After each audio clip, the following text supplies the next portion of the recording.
क्या आप जानते हैं कि अबेटमेंट क्या होता है? अबेटमेंट जो कि सेक्शन 45 भारतीय न्याय संहिता में दी गई है। क्या अबेटमेंट दुष्परिणाम जो होती है वो किसी व्यक्ति के द्वारा उकसाया गया कोई काम होता है? अबेटमेंट का मतलब ही होता है उकसाना या दुष्परिणाम करना, किसी कार्य को गलत तरीके से करना या किसी को इंकरेजमेंट करना। जैसे कि मान लिया जाए कि ए एक पुलिस ऑफिसर है, ठीक है। ए कौन है? ए एक पुलिस ऑफिसर है, ठीक है। और बी जो है वो कौन है? वो जज है। ये कौन है? एक जज साहब है जो ये जानते हैं कि गिरफ्तार करना है बी को, लेकिन उन्होंने ऑर्डर दिया है ए को कि ए जाओ तुम सी को गिरफ्तार करो। जज साहब जानते हैं कि सी असली मर्डरर है। जज साहब जानते हैं कि बी जो है वो असली मर्डरर है, लेकिन जज साहब इस बात को जानते हुए ए को ये डायरेक्शन देते हैं कि तुम जाओ और सी को अरेस्ट करो। सी को अरेस्ट करो और ए गया और सी को अरेस्ट कर लिया। ये तो एक पुलिस ऑफिसर है।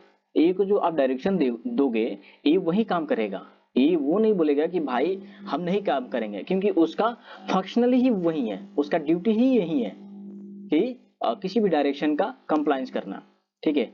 अब यहाँ पे अबेटमेंट कौन किया? अब यहाँ पे अबेटमेंट कौन किया? क्वेश्चन मार्क ये है। तो आप बताओगे इसका आंसर क्या होगा? बढ़ते हैं इसके आगे। तो अबेटमेंट मीन्स कि a person abet the doing of things who instigate any person to do that thing. उस बात को करने के किसी व्यक्ति को उकसाता है, यानी कि कोई व्यक्ति किसी काम को करने के लिए किसी दूसरे व्यक्ति को उकसाता है, उसे बोलते हैं इंस्टिगेट करना, यानी कि अबेटमेंट करना, ठीक है। वही बी नंबर में ए है, वही बी है।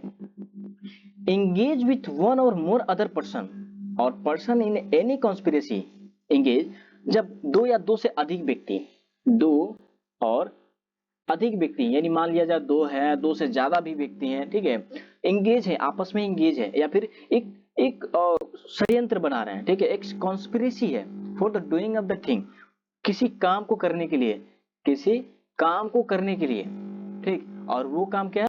इफ एन एक्ट और illegal omission take place in pursuance of the conspiracy, और वो काम जो है वो इलीगल है, वो काम जो क्या है वो इलीगल काम है, ठीक है, इलीगल काम के लिए कॉन्स्पायर है।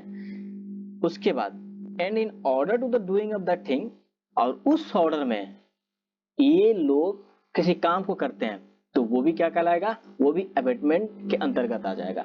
सी नंबर में क्या बोलता है? सी में बोलता है intentionally aid by any act और illegal omission the doing of that things, उस बात के लिए किए जाने में किसी कार्य या अवैध लोभ द्वारा जानबूझकर सहायता करना।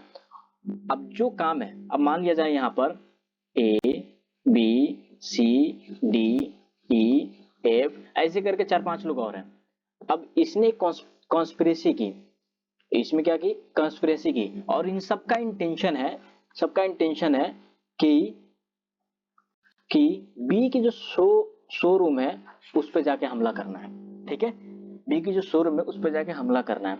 अब इसमें किसी को ऐड करते हैं, किसी विपेन को ऐड करते हैं, ठीक है, तो वो भी क्या कहलाएगा? वो भी अबेटमेंट ऑफ थिंग्स के अंतर्गत आएगा, ठीक है। तो ये होता है अबेटमेंट होता है, ठीक है। अब मान के चलो ए जो है यहाँ पर एक एग्जांपल के थ्रू समझते हैं ताकि ज्यादा से ज्यादा क्लियर हो जाए। ए जो है वो इनकरेज करता है बी को कि बी तुम सी को मारो।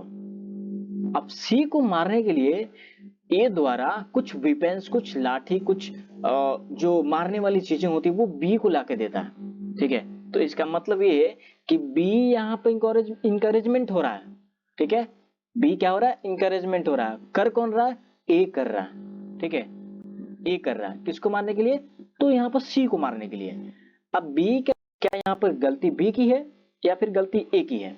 तो गलती यहाँ पर ए की है, अबेटर यही है, अबेटर तो यही है ना, तो यहाँ पर ए की गलती है। अबेटमेंट ऑफ थिंग्स कौन कर रहा है? ए कर रहा है।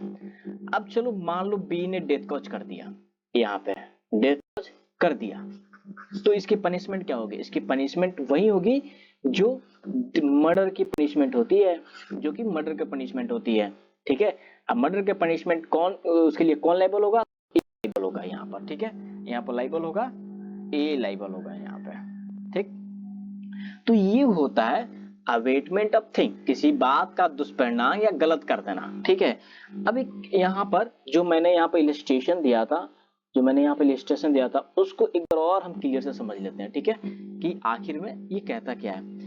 ए एक पुलिस ऑफिसर है, ए एक कौन है? एक पुलिस ऑफिसर है।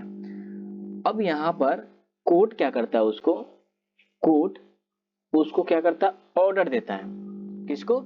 ए को। क्या करने के लिए? Court apprehended Z B knowing that fact and also that she is not Z.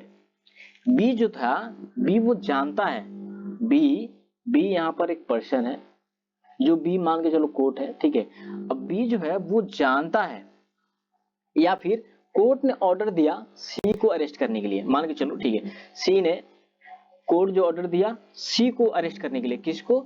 ए को।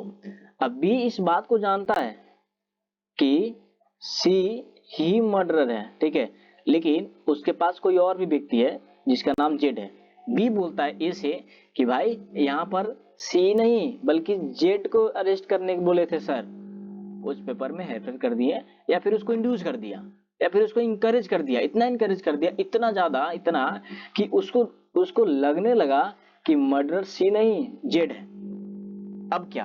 अब यहाँ पर क्या कोर्ट अवेटर है, या फिर ए अवेटर है, या फिर बी अवेटर है? अवेटर होता कौन है यहाँ पर? अवेटर कौन है? अवेटर? तो अवेटर यहाँ पर जो है वो है यहाँ पर बी। ठीक है, क्योंकि ए तो भाई वो लीगल ऑफिसर है। ठीक है, वो तो है एक लीगल ऑफिसर। ठीक है, कोर्ट भी लीगल ऑफिसर है। बी जो पर्सन है वो इंकरेज करता है ए को कि भाई वो सी नहीं, वो जेड को एथी करना है, अरेस्ट करना है। तो यहाँ पर ये अबेटमेंट करता है। ठीक है, तो आई होप कि ये वाली सेक्शन आपको ज्यादा समझ में आई होंगी, तो मैं आशा करता हूँ। और नेक्स्ट वीडियो में इससे भी बेहतर सेक्शन आएगी और मजेदार चीजें होंगी। मिलते हैं नेक्स्ट वीडियो में, तब तक के लिए जय हिंद।